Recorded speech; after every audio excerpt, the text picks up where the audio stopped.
Hi, welcome back to my channel, Beautiful Minutia. If you're new here, my name is Tiffany, and today I'm talking about all of my favorites from the second quarter of 2022. So I started doing these this year a little bit differently than I did them last year. Last year I just did basically the top 5 books of the quarter, and I am still going to include my top 5 books here, but in addition to that, I've started sharing some of my other favorite things. So I'll have timestamps down below in the description so you can skip around. If you're only here for books, you can just listen to books. If you want to hear the other things, you can hear the other things. If you don't want to listen to books, you'll know where to stop for that too. You know, all the stuff. So let's start with food. That's a really random place to start.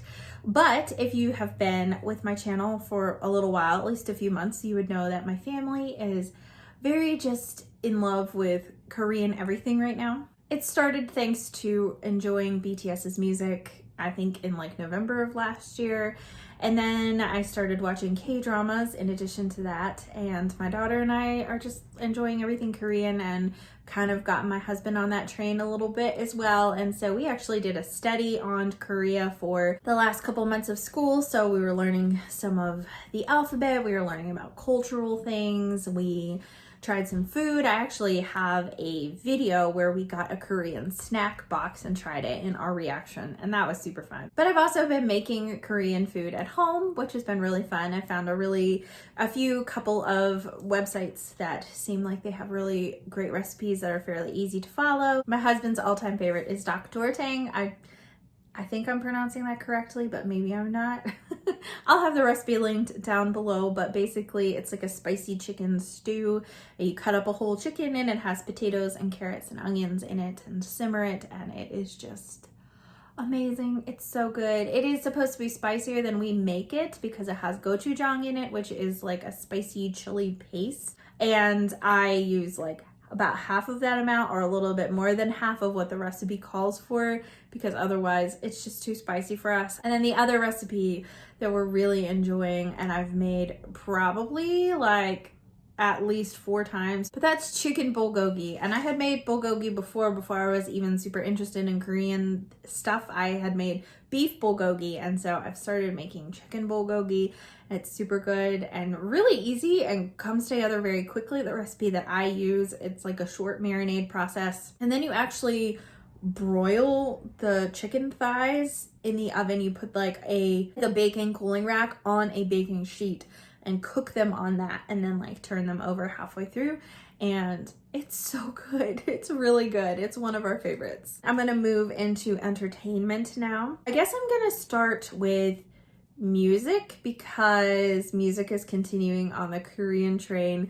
We are still big BTS listeners in our house, and we're really excited about BTS's new anthology album that came out, Proof. We love Yet to Come. That is probably our favorite song off of that album, of their new songs. We actually did a video with Christy. I was gonna say Christy lives from Dostoevsky in Space, which that is Christy, but it was on her Korean channel, K Fancy, and we did a video where we looked for the Easter eggs in Yet to Come because there was a lot of callbacks to previous music videos. That was really fun to do that. Claire and I had so much fun doing that, so I'll link that video. I think I shared it on my channel, but I'll link it so that way you can check it out if you haven't already. In addition to BTS, my daughter is really into Twice right now, which is a girl band, and I really like them too.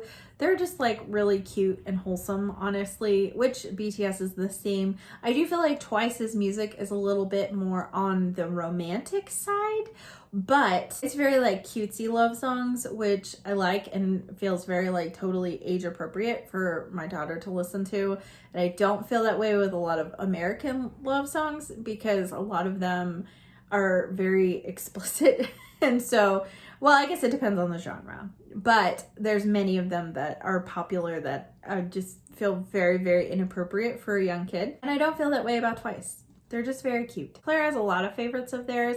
I think that my favorite is Can't Stop Me because it feels like very 80s vibes to me, the music in it, and I really like it. If I can find the music video for that, I know I've watched it. I don't remember if the music video is great or not. I can't remember at all. I just listened to the song a lot, but I'll link it if I can find it. Moving on to more entertainment TV shows. I will mention one K-drama since we're on this Korean theme, which I know you're so shocked about. But anyways, my husband and I finished Misaeng, which is a K-drama. It was my husband's very first K-drama. This was my second one, although I was kind of simultaneously watching it while I was watching Startup, but I started Startup first and finished it first as well. It's a workplace drama. It's not as funny as a lot of K-dramas that I have seen. It's a little bit older. I think it came out in 2016 as opposed to a lot of the other ones that I've seen around being popular or that I have watched. Maybe the age is why it's a little bit more serious than some of the others, but it's a very corporate setting, and a lot of it can be really, really sad, the way that superiors misuse and abuse their relationship with their subordinates. Particularly, there's a lot of misogyny in that as well, and so that can be kind of hard and sad to watch at times. But we just absolutely fell in love with the main character of this show, who is just kind of like this startup kind of guy where he is like not qualified for the position that he has, and he somehow is like this underdog who makes it, and you're just rooting for him. He's great, and his team is great, and his boss, we love his boss, Mr. O, and just it was just such a good show. I really, really liked it a lot, and Peter did too, and we've started another K-drama since then, which we're probably like 2/3 of the way through or something, run on, and I'll probably talk about that the next quarterly wrap up because I'm really enjoying that one. But it's just, it has the same exact lead actor from Misaeng, and it's just, you know, not the same for Peter. We chose that one because he loved Misaeng so much. But it's hard to compare K-dramas, you know. That's just gonna hold a special place in his heart. When we finished it, he was so sad, and he said that he'd never watched any show where he felt so deeply connected to the characters. So that tells you a lot about the character work and the connection in the show. I would not say that it's a K-drama that would necessarily work for everyone, because not everyone maybe wants to watch that kind of setting or a more serious show, when K-dramas kind of have more of a reputation for being more lighthearted and kind of rom-com-y. And this, there was pretty much no romance in it, honestly. I was waiting for the main character to end up with somebody, and that's not how the show was. The show was not focused on romance at all. It was much more focused on like character work and just the situations and the ethics that happen in a corporate office workplace. And the other show I'm going to mention is not Korean at all. So here is where we are kind of forking off into something non-Korean. This is a show I haven't finished yet, but I'm going to go ahead and talk about it anyway. Every other show I've mentioned, I've waited until we finished it. And this one I'm not waiting. I think we're in season 3 out of 4. That's Larkrise to Candleford, which probably a lot of people have heard of this show because I think it was on BBC or PBS or something like that. We are currently streaming it on BritBox, but we have not seen it before. We're watching it together as a family, and there's a lot of dynamics and things that happen. It's about these two towns, and a young girl grows up in Larkrise, which is kind of like the poor town, and then Candleford is a much more wealthy community. So she grows up in Larkrise, but then her aunt is the postmistress of the post office in Candleford. So she moves to Candleford and starts working there, starts carrying mail and all of that kind of stuff. And there's a lot of tension between the two towns, and there's a lot of just very interesting dynamics and situations that come up, some of which I would say are very adult situations, but not in a graphic or bad way at all. But it was great because there are situations that come up that then we have the opportunity to discuss those situations with our daughter. And so it's been a great talking point, but also we're just like very connected to the characters and stuff. We'll be so sad when this show is over because we have not binged it like we did with All Creatures Great and Small. We went through 2 seasons of that so fast, and this one we've been watching like an episode or 2 a week, and so it's really been drawn out, and we have spent so much more time with these characters than we do normally in shows. We even have like a lot of like inside jokes surrounding the show as well, particularly the previews for the next show is always like so crazy and confusing and doesn't make sense. Larkrise to Candleford was actually based on a book series, which I believe is a nonfiction and it was the memoirs of this girl who actually grew up in this poor town and then became a mail carrier in this richer town and all of that. I've heard from some people that, I think by some people I mean Kate Howe actually, who she tried to read the books and did not enjoy them at all, but she loves the TV show. And she was the one who actually saw talking about it and how she was watching it with her kids. And so I'm really glad that I took this recommendation from Kate, because it has been an absolute joy to watch together as a family. Before I talk about books, I'm going to give a little bit of an honorable mention. As you might know, if you have been on this channel for very long, I'm not a huge audiobook person, not someone who has anything against audiobooks. I just am usually too distracted to pay attention to listen to audiobooks when I'm living my life doing different things. But I love audiobooks on car rides because they make the time fly by and there's not really much else to do in the car. So I did want to mention I have found the best audio adaptation of Lord of the Rings, and it is more like an audio drama than it is an audio book, because it's got like background noise, it has different narrators for different characters, and it even has music from the movies in the audiobooks, and it is just so great to listen to. So we listened to the first audiobook when we went to visit some family in May, and it was like a 16-hour car ride there and then back as well. So we listened to the entirety of Fellowship of the Rings on that trip. And then when my daughter and I went to go visit my family, we listened to some of the Two Towers, but not all of it. So I'm still kind of like working my way through that, but we have another road trip coming up, so we'll probably finish the Two Towers then. But I am going to link the audiobooks for that down below. I've been listening to them on a playlist on Spotify, but I believe it's actually called An Unexpected Journey, and it's set up like a podcast on Spotify. But I will link the playlists that have all the books. I think it has The Hobbit on there as well. And so I will list all of those so that way you can listen to them. It's just been so fun to listen to them. Okay, so now I'm going to dive into the actual books, and I'm going to go in the order I read them rather than in favorite order, because that just feels easier than choosing. Although actually I definitely have like a very clear favorite of the whole quarter, and it's actually my favorite book of the whole year so far as well.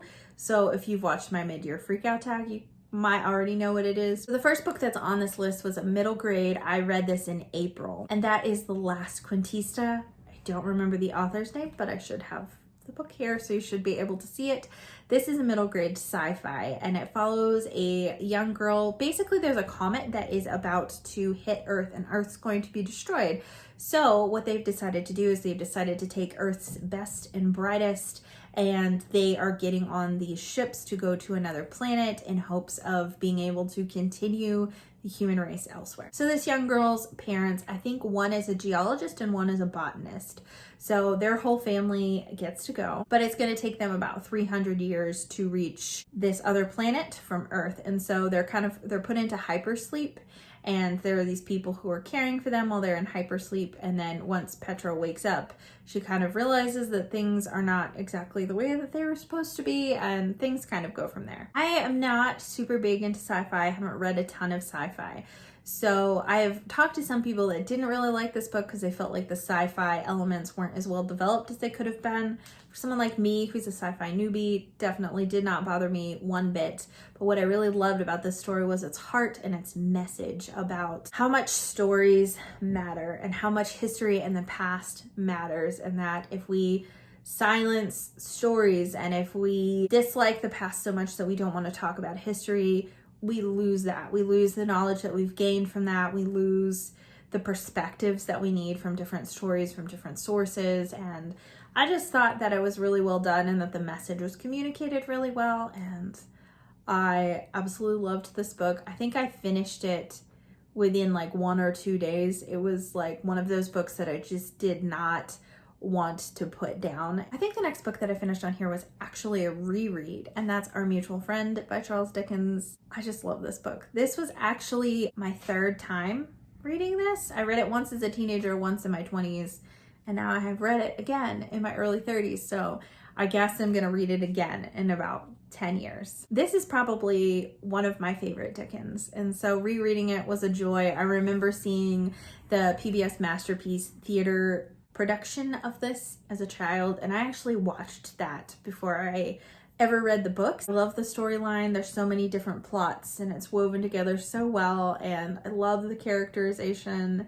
I love the message that Dickens is trying to portray, which ultimately is like the corruption that wealth can bring. There's a lot of main characters, but I guess the main kind of crux of the story is that this older man, Mr. Harmon, has passed away, and he has left his inheritance to his only son, but the only way that the son can inherit is if he marries this girl.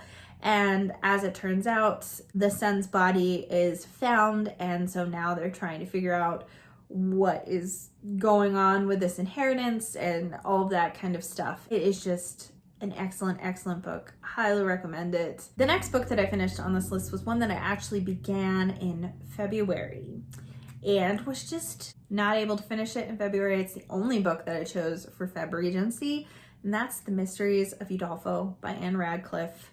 And oh my gosh, yet another book that I just loved every single second of this book. And so it's kind of a shame that I put it down for as long as I did. It's about this young girl, Emily, and she kind of has this idyllic home life with her parents, but then tragedy strikes. She's left an orphan and is in the care basically of her aunt, and her aunt ends up marrying someone and they end up in this castle called Udolpho. Perhaps that could be a slightly spoilery description, but I'm not telling you more than you would know on the back anyway. But all of that really doesn't happen until about like 300 pages in. It's a very slow start, but it's still so beautiful. In the beginning, Emily's mother passes away, and then her and her father end up going on this big long trip all throughout France, and there's just beauty and the countryside and the mountains, and just the travel descriptions are so beautiful. And there's all these nuggets of wisdom that her father is bestowing upon her, and I just love it so much. But again, it's very slow, and I was totally fine with the slow start, but the action does pick up about probably a couple hundred pages in is when it really starts picking up, and then it's very interesting for the rest of it. There's a lot of mystery, there's a lot of intrigue and suspense. It's just a lot of fun to read, but the characterization was so good. The descriptions of both France and Italy were so beautiful. I just felt like I was there, and I felt like I wanted to read it more slowly and just soak in those descriptions. It's so good. And I think Emily is probably one of my favorite characters of all the books that I've read so far this year. She is just a delight to read, and she handles so many situations with such grace, and it's just wonderful. I just really love her. I initially wanted to read this because I read Northanger Abbey last summer, and The Mysteries of Udolpho is the book that Catherine Morland is reading in that story, and she's like letting her imagination run away with her. She's reading these suspenseful moments in The Mysteries of Udolpho, and so now, having read that, I understand the things that she is referencing, so that is so fun. That made it an extra layer of enjoyment onto reading this. The next book that I want to mention is a nonfiction, and I read this in June, and it was part of Krista from Books and Jams book club that she does a couple times a year. She reads a Christian nonfiction and then hosts discussions surrounding it. And that was really awesome. I didn't get to participate in quite a few of the discussions, unfortunately, but I just loved this book so much. It's Gentle and Lowly. I didn't even mention it yet, did I? Gentle and Lowly by Dane Ortland. And the subtitle of this is Christ's Heart for Sufferers and Sinners. And this book just came at the right time for me. I just felt like it was very soothing to my soul, and just talked a lot about how God is with us in the struggles and Christ's heart towards us when we're struggling with sin or we're just in difficult situations, how God uses suffering, what God's heart is really like, and Christ's heart, and the Father's heart and the Son's heart the same, and just all of those things. It was just wonderful. It came at the right time for me. I felt like it was so soundly biblically based, which is a big thing for me. I actually don't like a lot of modern Christian nonfiction because a lot of it can be much more feelings based than scripturally based, which feelings are a big part of who we are as humans. And so I definitely want to be talking about that as well and not just push that aside. But the root of everything really has to be based on biblical truth for me as a Christian. So I find that to be lacking in a lot of more modern Christian nonfiction. And so I usually go into them very warily and with apprehension and just ready to just kind of like be like, okay, and kind of match things up, which is actually good. As a Christian, you want to be doing that anyway. You want to be comparing what you're reading against God's word. But I do that much more with modern Christian nonfiction. And so this book really lined up really well for me with that, and I really enjoyed that. He also relied very heavily on the Puritans and quoting them, and a lot of them I hadn't even heard of or read anything by except John Bunyan, and so that was really interesting as well. I feel like there are things that are now on my list of things that I want to read that I hadn't even heard of before, so that's another thing that was cool about that. And the last book that I'm going to include on this list, it's a manga, and that would be Spy Family Volume 1. And my gosh, this manga is so much fun. I really enjoyed it. It's my second manga that I've tried, first one being Fruits Basket. So it's about this man who is a spy, and he is on this mission, and for this mission he needs to adopt a child and get married, so he has like a family for this mission. So he ends up adopting this little girl, and it turns out she's a telepath, but he doesn't know that. And then he ends up marrying this girl, a fake kind of marriage, which is convenient for both of them, and she's an assassin, but he doesn't know that. And the hilarious part is this little girl, I don't know how old she's supposed to be. She's really tiny and adorable. She's supposed to be starting school though, so she can't be more than like 5 or 6, I wouldn't think. But since she is a telepath, she realizes that the dad is a spy and the mom's an assassin, and that no one else knows this about them. So that is just something that is just a hilarious element to the story. But I laughed so much when I read this book. It was a blast to read. I really recommend it. And a lot of people have been talking about it lately. There has been an anime show that's recently been released, so I think that makes it more popular. But also I've just heard a lot of booktubers that have just started the series really getting into it. I think it's through like volume 7 or 8 now. So it has been out for a couple of years, I think. But it just is definitely popular right now. So I kind of went into it like being like, well, just because everyone else likes it doesn't mean that I will, but I did. I loved it so much. It was so much fun. The dynamic is hilarious, but yet sweet. You know, there's enough backstory and connection that's happening between the main characters that's making parts of it kind of heartwarming as well. And so, yeah, it was just a lot of fun. Well, that's it. These are my quarterly favorites for the second quarter of 2022.